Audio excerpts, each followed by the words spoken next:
علم کیا ہے؟ ایک مرتبہ حضرت مفتی محمد شفیع رحمۃ اللہ علیہ کی خدمت میں مجھے جانے کا موقع ملا تو حضرت نے چند طلباء سے پوچھا کہ علم کسے کہتے ہیں؟ ایک نے کہا جاننا، ایک نے کہا پہچاننا، مختلف جواب دیتے رہے۔ حضرت خاموش بیٹھے رہے تو پھر ایک نے کہا کہ حضرت آپ ہی بتا دیجئے کہ علم کا کیا معنی ہے۔ حضرت نے عجیب جواب دیا، فرمایا علم وہ نور ہے جس کے حاصل ہونے کے بعد اس پر عمل کیے بغیر چین نہیں آتا۔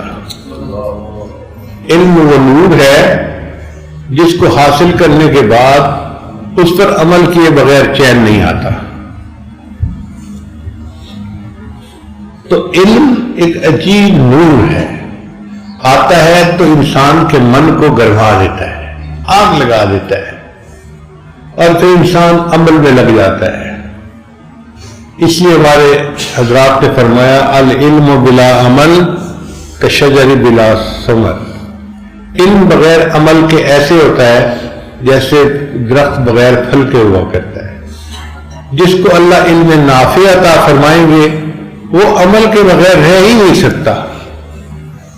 اللہ سے جب بھی مانگے علم نافع مانگے، نفع دینے والا علم۔ ایک ہوتی ہے معلومات، وہ فائدہ نہیں دیتی۔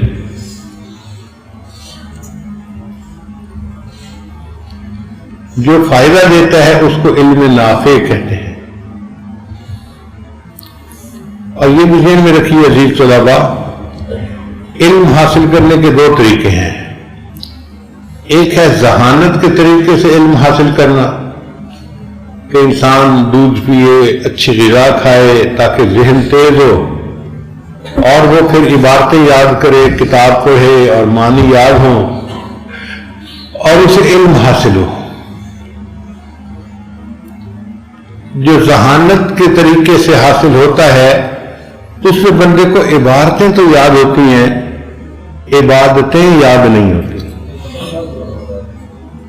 یہ یاد نہیں ہوتا کہ مجھے کس موقع پہ کیا کرنا ہے۔ آپ نے دیکھا ہوگا بہت سارے طلباء کو مسنون دعائیں یاد ہوتی ہیں، موقع پہ پڑھنی یاد نہیں آتی۔ یہ تو اور بھی زیادہ بڑی مصیبت ہے کہ دعا بھی